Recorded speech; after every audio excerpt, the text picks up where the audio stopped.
Olá, pessoal, sejam bem-vindos mais uma vez, mais um podcast hoje conosco. Está aqui o professor Salerno, vai estar batendo um papo muito legal conosco. Fico muito feliz por esse momento, por essa oportunidade, professor, porque a gente vai tornar esse momento aqui um momento bem tranquilo, bem leve. Nosso objetivo, estava conversando no off, realmente são objetivos muito parecidos, então acho que vai render um bom papo. Então fique à vontade para que o senhor possa falar. Eu vou ficar aqui mais como espectador. Sou muito fã, vou confessar para quem estiver assistindo. Tive um módulo de MBA com o professor Salerno, foi muito bacana. Pude acompanhar ele aí, então depois ele vai falar um pouco mais dele, mas pude acompanhar toda a trajetória dele, depois que eu conhecia, claro, das atividades que ele vem fazendo. Eu acho que a gente tem um conteúdo muito rico para bater, um papo bem legal. E nosso objetivo hoje é realmente estar trazendo informação para as pessoas que realmente querem conhecer um pouco mais do ambiente tecnológico. Não necessariamente você que vai assistir precisa ser tecnologia. Eu acho que esse é o objetivo, é disseminar e trazer, quebrar, na verdade, um pouco essa mística de que tecnologia é difícil, que tecnologia é só para quem é os nerds. Não, se aprofunde, estude, se qualifique, porque é um mercado que está muito aquecido. A gente recebeu recentemente os estudos que os cursos de Analytics, né, que foi um dos cursos que eu tive de aula com o professor Salerno, é um dos que vão mais crescer o mercado de oferta de emprego, né? Então a gente percebe que vai ter muita oferta no mercado de trabalho. Então, quem sabe, né, não necessariamente você precisa ser da tecnologia para migrar para essa área, né? O professor Salerno também vai contar um pouco da experiência dele em relação a isso.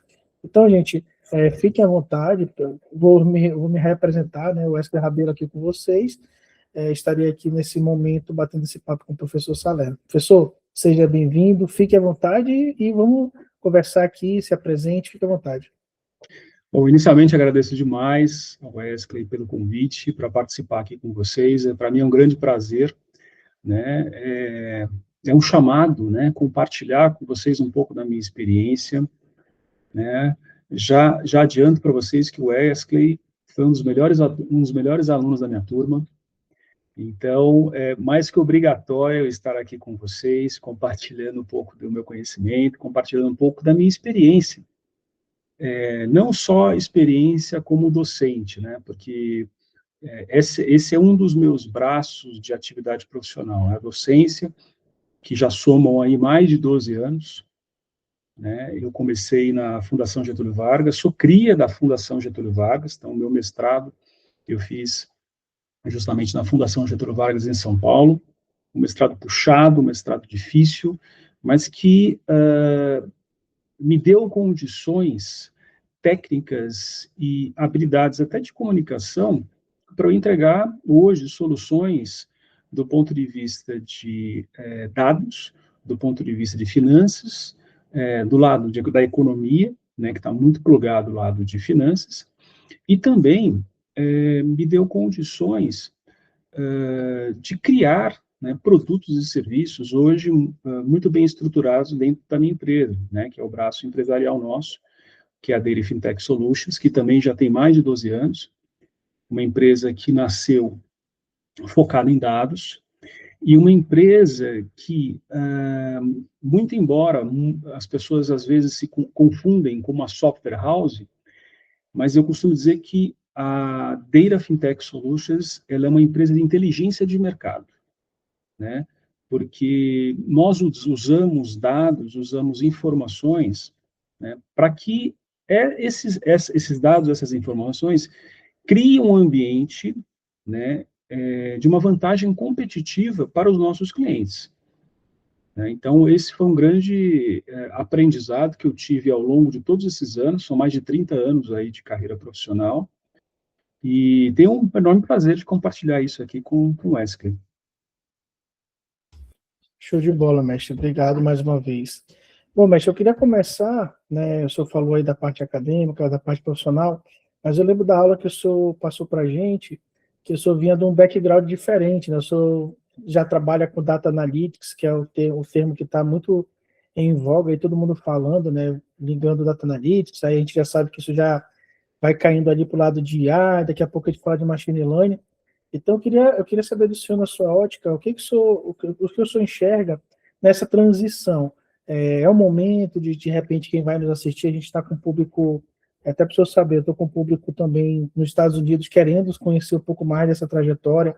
Estou criando um grupo que hoje tem mais ou menos 50 pessoas que estão querendo tracionar sua profissão para a área de tecnologia, tem lá contador, advogado, publicitário. Então, de repente, será que a gente tem como trazer algum ponto nesse sentido, o senhor que vem bem de perto acompanhando o mercado?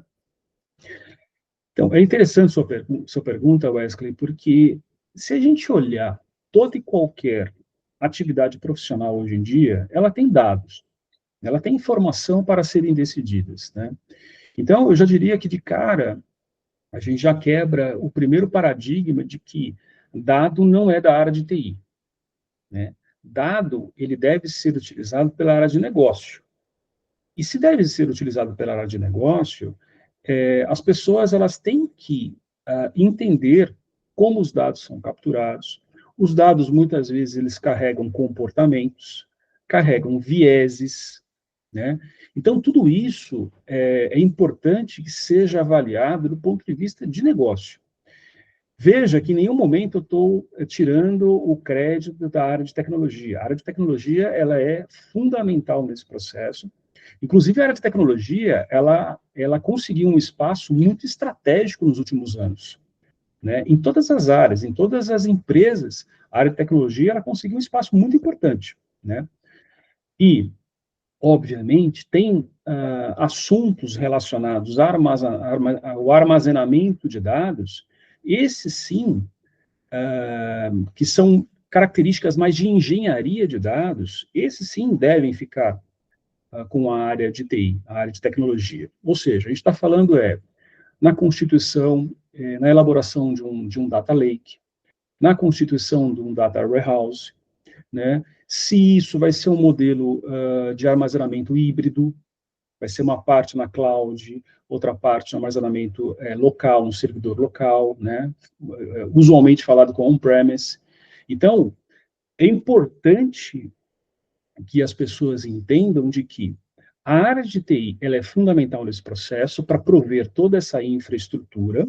Agora, o dado, né, a análise do dado, ela é de responsabilidade da área de negócio. Até mesmo porque a área de negócio é que sabe avaliar melhor comportamentos, tendências, né?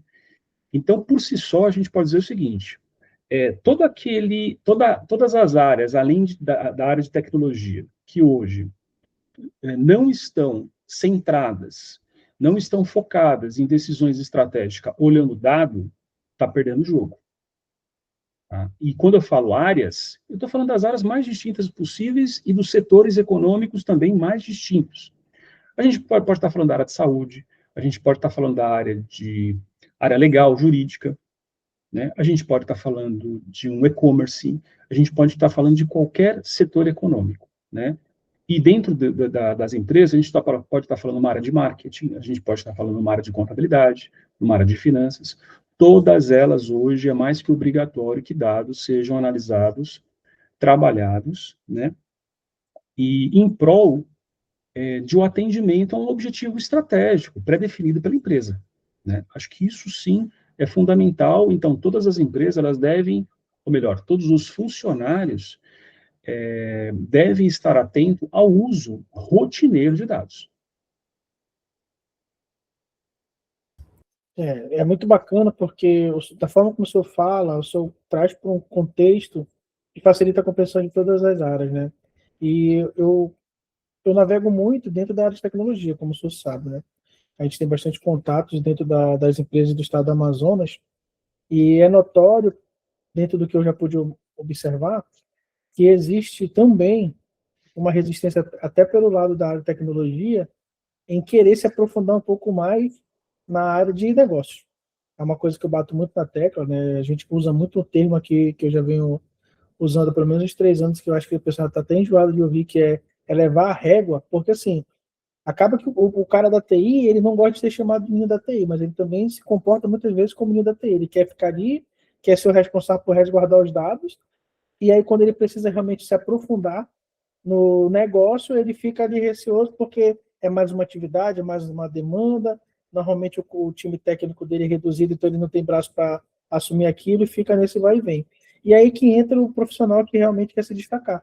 Então a gente percebe muitas vezes, por exemplo, eu tive clientes que tinham um rapaz bem júnior ali, trabalhando com planilha de Excel, mas já fazendo dashboard, já fazendo os gráficos, e aí quando ele foi incentivado até falar para o meu cliente, falei, cara, o cara gosta, mas ele é de TI, não tem problema. Cria uma governança para isso, para que você se sinta seguro, resguardado e resguarde a estrutura da empresa. Mas, cara, coloca mais recurso, bota um BI profissional, aí no caso, lá ele já usava Looker, se não me falha a memória, então bota um Looker pago para ele, bota mais recurso para ele. Cara, o cara deslanchou e o cara virou um braço da TI. Continua lá na área de logística, mas hoje ele faz muitas coisas. E a gente percebe que isso é um movimento que está acontecendo para aqueles que querem. Daí eu falo muito para os meus alunos, falei, gente, o diferencial de vocês vai ser no que vocês entregam, não no que vocês falam que entregam. Falar é uma coisa, executar é outra. Então você tem que Sim. botar para cima de fato. Dentro desse conceito, mestre, o senhor vem percebendo, esse é um movimento natural, eu percebo que, assim, conversando com muitas pessoas de outros eixos, né, o senhor não está no norte como eu estou, que no norte parece um pouco mais lento esse movimento, mas nesse sentido, assim, para a gente motivar um pouco até as pessoas que estão querendo, de repente, quem sabe, migrar, mesmo já tendo uma área sólida já tem uma solidez na sua área de formação. O que o senhor visualiza do mercado em aceitar isso? Eu acho que isso passa substancialmente por uma questão de governança, tá? Porque se a gente parar para pensar, são os executivos que vão determinar, em grande parte, e incentivar as relações entre as áreas.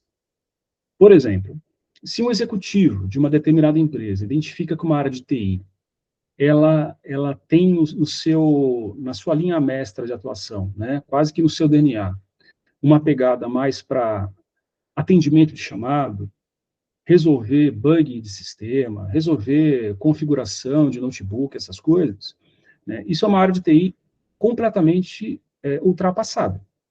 Agora, se o executivo vê isso, né, e não intercede, né, ele também não está contribuindo para que a área de TI ela tenha um papel mais representativo e estratégico, até pelas demandas que a gente vê hoje no mercado, né? E quando eu falo da área, a área é representada pelas pessoas. Uma empresa é representada por pessoas. Então, se esse executivo percebe que essa área de TI ela é uma área extremamente técnica, né, ele precisa buscar alguns ajustes, até para atender as novas demandas e necessidades de mercado, que é uma área de TI estratégica, é uma área de TI que também entende de negócio, né, é uma área de TI que vai trabalhar de forma muito consistente e circulando através de um PO, né, o Product Owner, né, é uma área de TI que vai ajudar bastante o Master, né, numa gestão de projetos. Então, perceba que em nenhum momento a gente está falando que a área de TI vai abrir chamado, que a área de TI vai atender chamados. É uma área de TI que vai, sim, entender de negócio, que vai dar o suporte de infraestrutura, né? E quando eu falo dar o suporte de infraestrutura, a gente pode falar até em outras coisas relacionadas a FinOps, né? Não é só o DevOps, é o FinOps. Por quê o FinOps? Porque a gente está falando, na verdade, de gastos com infraestrutura, e esses gastos com infraestrutura, se elevados, vão impactar onde? Lá na área de finanças. Então, percebe que a área de TI hoje, que exige um posicionamento altamente estratégico, ela tem que entender que o seu papel, né, e o seu DNA pode desaguar em uma decisão financeira, né? Decisão de custo. Às vezes o cara está pagando um custo extremamente caro e elevado em termos de cloud.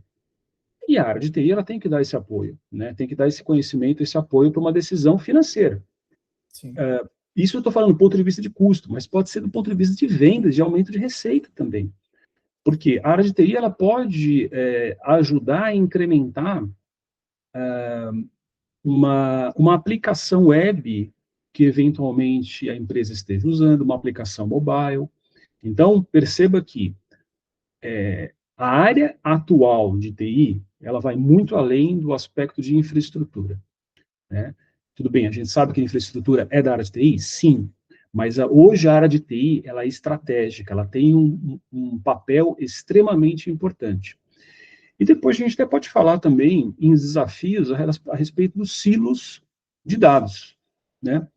Mas, de forma geral, a área de TI, hoje, ela é estratégica, ela é fundamental. E se ela é estratégica, isso abre um canal de oportunidades gigantesco para todo profissional, né? O profissional de TI hoje, que está focado mais uma parte de análise de negócio, um analista de dados, tem oportunidade. Um cientista de dados também tem oportunidade. Um engenheiro de dados. Então, perceba, por mais que existam ondas de grandes contratações ou demissões, enfim, isso é um ciclo natural na economia, né? É fato que são carreiras importantes, né? São carreiras que vão se manter. Então, acho que as pessoas elas têm que incentivar, têm que investir, né? Mas olhar o aspecto da governança, tá? Acho que talvez o aspecto fundamental aqui é governança empresarial para dar o devido papel e incentivo para um posicionamento de vantagem competitiva das empresas. É muito bacana porque a gente, quando vai falar em tecnologia, a gente tem muito esse receio, né? E eu fico pensando, mas quando deixa eu falar dessa cadeia, né?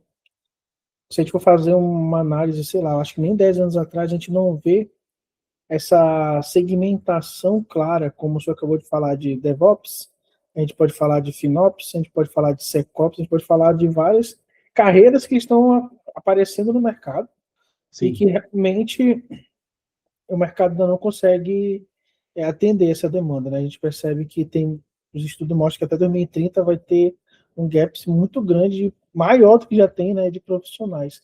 E isso daí nos deixa preocupado porque a gente percebe que IA veio, não volta mais, está aí para tracionar, está aí para fazer, para mostrar para a gente o que está acontecendo.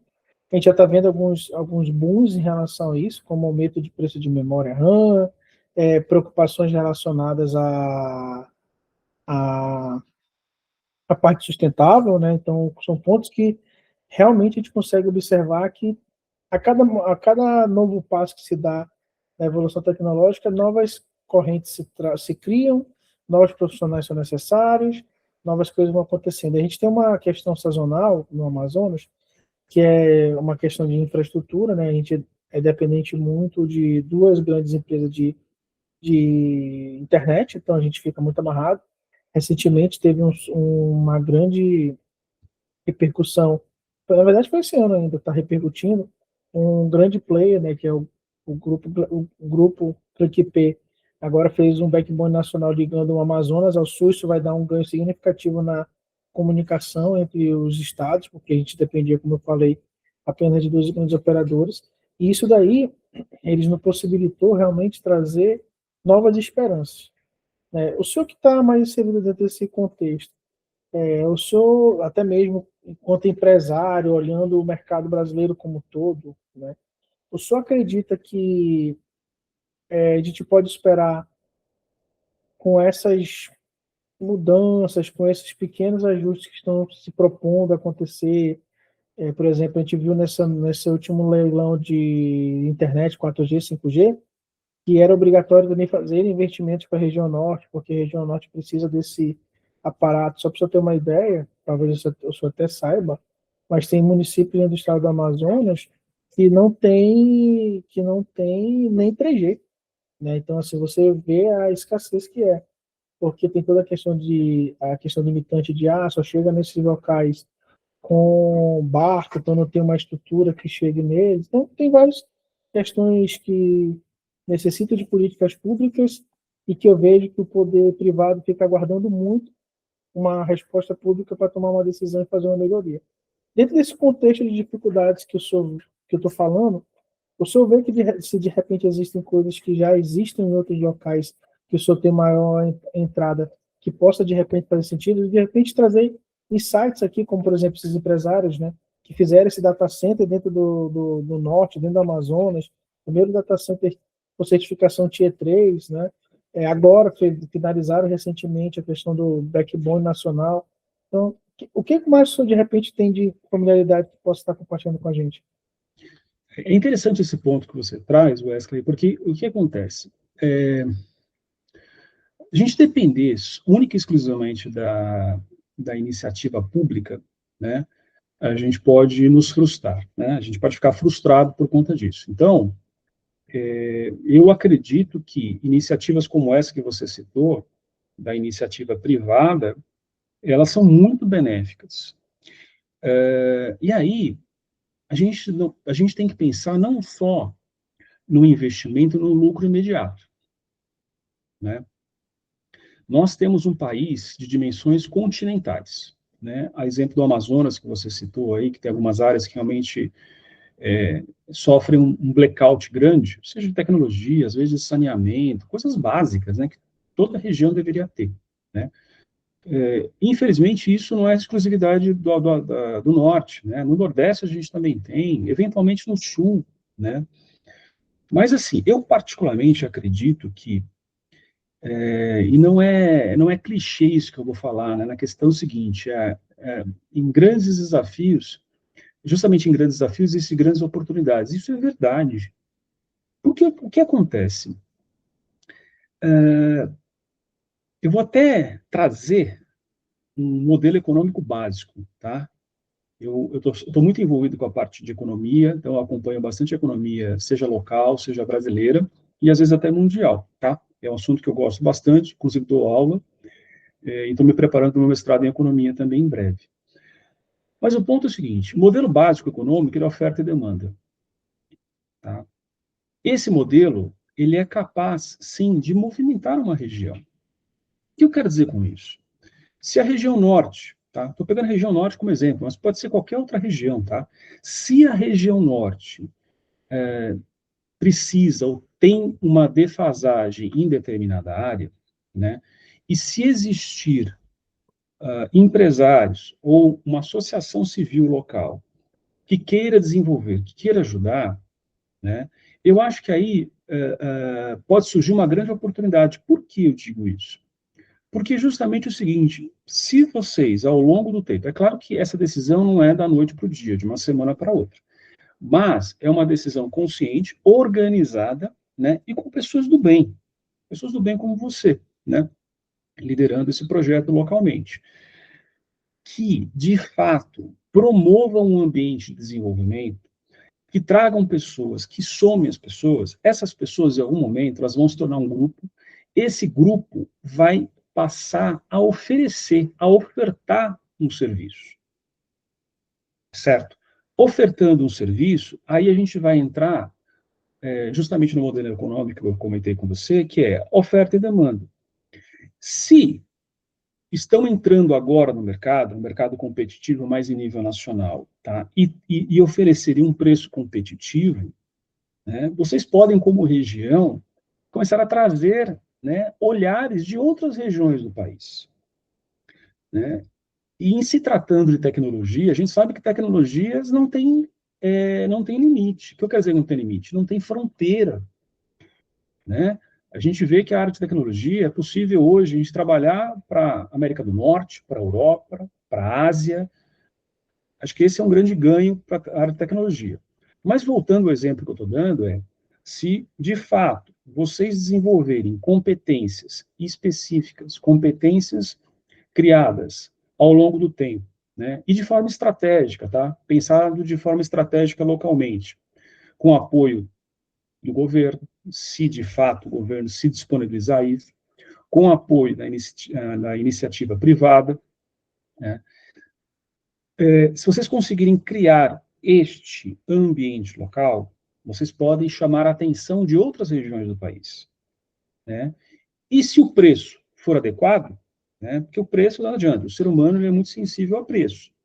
Se o preço for algo interessante, vocês entram, sim, de fato, no panorama de competição nacional. E aí vocês começam a atrair o quê? Projetos. Cada vez que mais projetos forem desenvolvidos dentro do ambiente, dentro do estado do Amazonas, vai ser uma grande possibilidade de aprendizado, né? Por quê? Não adianta a gente pegar já um projeto ultra complicado, né? Existe uma curva de aprendizado. Então, vocês participando, dando a cara se apresentando para novas oportunidades em nível nacional. Você se apresentando em nível nacional, e obviamente isso exige uma coordenação local, vocês vão trazer cada vez mais projetos incrementais, projetos que vão melhorar a qualidade técnica de vocês, e também vão melhorar a qualidade estratégica de vocês. Tá? Então, eu diria, primeiro, não se preocupem com as barreiras continentais do Brasil. Né?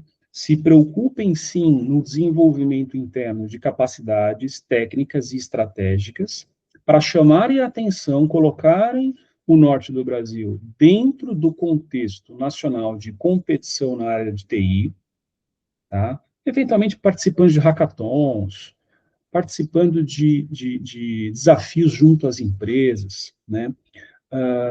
Com patrocínio de empresas locais, às vezes uma empresa local consegue mandar um ou dois devs para participar num hackathon aqui no estado de São Paulo, no estado do Rio de Janeiro, na Bahia, enfim, e façam com que vocês entreguem o melhor hackathon, o melhor resultado possível, né, e dando exposição para o norte, dando exposição para os profissionais. Uma vez isso feito de forma coordenada entre iniciativa pública e privada, vão colocar vocês no eixo de competitividade, entendeu? Então, é um trabalho coordenado, sabe? É um trabalho coordenado e importante, né? E eu acho que você já está fazendo um bom trabalho nesse sentido, de trazer, de compartilhar conhecimento e acessar, através do convencimento, esses empresários locais, de promover o Estado. Se promove o Estado, todo mundo ganha, né? É muito legal a sua fala, porque ela vem de frente com a forma como eu penso, e aí é muito bacana ver que é uma percepção que não é invenção da minha cabeça, né? Sim. Colabora, é colaborado com outras pessoas, como o senhor está falando, no caso o senhor. Mas eu acho interessante que esse movimento ele surgiu a partir da necessidade minha particular, enquanto gestor, onde eu, conversando com outras pessoas, via também a mesma necessidade. E aí, como fazer para quebrar essa barreira que todo mundo coloca que é o maior problema, que é de infraestrutura? Então, por exemplo, quando eu vejo essa ação da TTP, eu já visualizo o quê? Por que não colocar uma TOTS dentro desse data center? Por que não colocar uma SANC nesse data center? Por que não colocar uma SAP nesse data center? E eu quebro a barreira que existia antes, tendo que eu vou ter uma latência muito menor dentro do meu estado, ou da região norte como toda, né? E aí o que eu ouço muito é sempre colocar a dificuldade na frente. E a gente está fazendo um movimento inverso, né? Então, nosso grande desafio hoje dentro da Tec a gente fala muito sobre trabalho voluntário. Meu trabalho dentro da Tec é 100% voluntário, eu não recebo R$ 1 da Tec. Ah, o Wes não recebe R$ 1, não recebo R$ 1 da Tec. Mas em contrapartida, eu consigo chegar com pessoas que eu possa, né, conversar a um nível que eu possa propor coisas, absorver coisas, tentar trazer o que o Norte vem fazendo. Porque é notório. Quando alguém nos procura para qualquer tipo de atividade dentro do Norte, qual é a primeira percepção dele? O Amazonas é o quinto, sexto PIB do Brasil, então lá tem muito dinheiro, porque tem Zona Franca, que tem muitas indústrias, então eu vou para lá porque eu posso ofertar a minha empresa lá e posso conseguir trazer receita para a minha empresa. A estratégia é boa, com certeza. E aí, quando alguém chega no Amazonas dessa visão, parece que a gente está só ali como um objeto para ser utilizado. Mas quando eu faço isso que o senhor sugeriu, onde a pessoa, quando vir conversar comigo, ela vai conversar tecnês com tecnês e não me encher de abobrinha pensando que está me enrolando e me enganando para vender o produto dela, porque isso é uma fala que eu escuto muito mesmo. Chega os meninos gerentes das empresas, pô, esse cara vem me ofertar aqui, parece que pensa que eu não sei o que o cara está me falando, está querendo me vender um monte de coisa, eu não preciso disso tudo. até brinco, muita gente fala assim, eu não faço projeto de hiperconvergência aqui porque cada cara que vem aqui me ofertar projeto de hiperconvergência é 5 milhões, 4 milhões. Aqui a gente tem dinheiro, mas não é rico, meu chefe não é doido. E aí é onde entra, né, aquele tato, né, da pessoa entender também que existe um CEO de um lado, que ele é empresário, que ele quer reduzir despesa, que ele quer fazer o famoso mais com menos, que essa daí eu acho que é a fala que está na boca de todos eles. Mas como é que eu faço isso? Não é literalmente tirando dinheiro, né? Mas é otimizando recurso, é tendo forma de agir dentro do seu batidor, que é uma coisa que é o grande dificultador. Mas assim, é muito interessante essa sua fala, porque isso me instiga ainda mais, né? Esse levantar a bandeira da Amazonas é uma coisa até que eu já faço aqui, porque além da Amazonas eu vejo essa necessidade. Então, por exemplo, hoje eu já consigo ter uma entrada no Roraima, eu participo do grupo de Roraima, estou até tentando levantar lideranças lá para que eles façam a associação deles. Já tenho uma entrada no Acre, estou também tentando criar lideranças no Acre para que eles possam fazer a própria instituição dele, apoiando, eu posso até que pode apoiar, até que já tem uma estrutura, até que já tem profissionais ali que trabalham, que recebem por isso, né? Nós temos uma funcionária que ajuda nesse sentido. Então, assim, existem coisas, né, que a gente já consegue também dar apoio para os outros estados. Alguns outros estados estão mais difíceis de ter acesso, mas, assim, é um trabalho que vai acontecendo porque a gente entende que, eu particularmente, junto com a diretoria, entendemos isso. Que quanto mais nós nos consolidarmos, nós nos profissionalizarmos, as pessoas vão ver a TEC como um meio de realmente ser um canal para trazer tecnologia, e não apenas para tirar nosso dinheiro e ir embora. Porque o nosso Sim, foco é esse. Quando o fabricante chega comigo e fala, gente, eu abro as portas, eu levo você na porta do cliente, mas tem que revertir esse dinheiro aqui. Porque senão é muito simples, tu vem, pega, faz a tua venda e vai embora, tá? E quando o cara tá agoniado para resolver o problema lá na hiperconvergência dele, tu nem atende ele. Não faz sentido. Tem muitos fornecedores, tem muitos clientes aqui no estado, né? Muitos gerentes que eu conheço que falam, cara, eu não negocio com empresa de fora. Porque quando dá problema, o cara nem me atende. Se o cara aqui é de Manaus, eu vou lá, eu vou bater lá, e o cara sabe que eu vou encher o saco dele para resolver o problema, porque verdade. uma hora parada da minha fábrica aqui é muito tempo. Tem uma gestora de TI que eu conheço, que é de uma grande empresa da indústria, ela fala isso para mim. Eu priorizo empresas de Manaus. Por quê? Porque quando para aqui que meu chefe vem na minha jugular, ele não quer saber de onde eu contratei, ele quer que o negócio seja resolvido. E isso é uma mudança que, às vezes, como eu falei para ela numa certa oportunidade, às vezes ela perde a oportunidade de ter fornecedores com maior qualificação, mas que ela entende que naquele momento, naquela realidade, é aquilo que ela precisa, né? Então acaba que ela fica limitada nisso. Mas assim, eu falo muito para todo mundo, segue a tua realidade, porque a gente Sim. sabe que tem similaridades das empresas, mas cada chefe é um chefe, cada um pensa da sua forma, cada um quer salvar o seu. Então, vai na sua, vai no seu filho que as coisas vão acontecendo. Mestre, o bate-papo tá bom, já estamos chegando aí quase a uma hora. Eu acho que a gente. Se eu tem mais alguma coisa que o senhor gostaria de falar para que a gente vá encerrando, o senhor quer dar uns insights para a gente, eu acho que fica esse momento aí para a gente tentar trazer mais coisas para a galera que vai nos assistir, vai nos ouvir. Bom, inicialmente eu queria te agradecer muito pelo convite. Eu fico muito feliz aí de compartilhar um pouco do meu conhecimento, da minha visão, que é uma visão muitas vezes estratégica, né? Eu acho que para a gente, até nessa sua fala anterior aí, você colocou ah, pontos importantes de preocupação, né? Na questão da próxima venda, mais uma venda, tal, etc. Mas tudo isso, na verdade, tem que ser olhado do ponto de vista estratégico. Porque se a gente focar só na próxima venda, no próximo contrato, na próxima assistência técnica, no próximo projeto, né, a gente não cresce de forma organizada. Então é o seguinte, penso eu que, do ponto de vista estratégico, tem que ter um programa olhando no médio prazo para promover o Estado, e promovendo o Estado, promove as pessoas.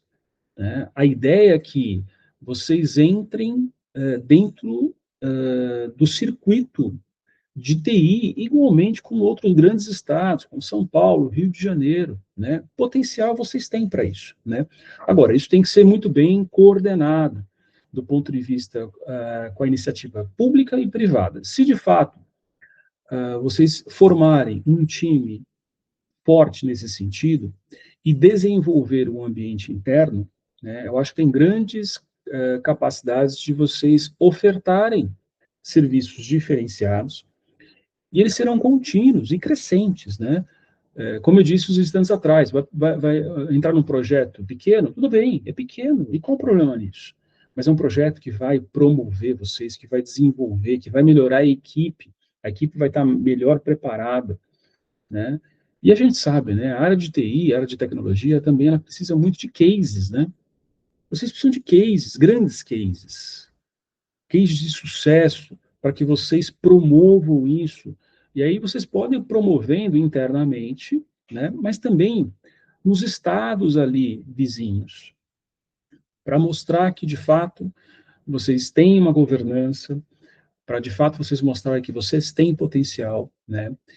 De fato, é uma decisão quase que obrigatória dentro do mundo de dados que a gente está vivendo, né? Então, é um caminho sem volta. É mais que um convite, né? Uma intimação para que tanto a Tec aí, muito bem liderada por você e todos os demais aí que estão representando a Tec, mas que regionalmente, né, que vocês se coordenem em prol de uma criação de uma cooperação local, né, para fazer com que o ambiente de vocês se torne diferenciado. Vocês precisam entrar dentro do fluxo da rota de TI de uma forma forte, mas sustentável, né? E eu acho que vocês têm plenas capacidades para isso, né? Eu percebo o quanto que o Estado tem crescido, eu percebo iniciativas, eu percebo interesse, o estudo de vocês, né, contínuo, a resiliência para isso. Então, eu vejo que vocês têm todas as capacidades para superarem cada um dos desafios, né, e entrar numa rota de oferta, né, falando especificamente de tecnologia, igualmente a grandes estados do Brasil. Tá? Só depende de vocês, depende de uma coordenação, né, e depende de governança. Perceba que eu vou mais para o lado estratégico da coisa, Sim. né? Porque se a gente for pensar só que linguagem de programação a gente vai usar, se vai usar banco de dados não relacional, isso aí são decisões pequenas dentro de um escopo estratégico como a gente está falando aqui, né?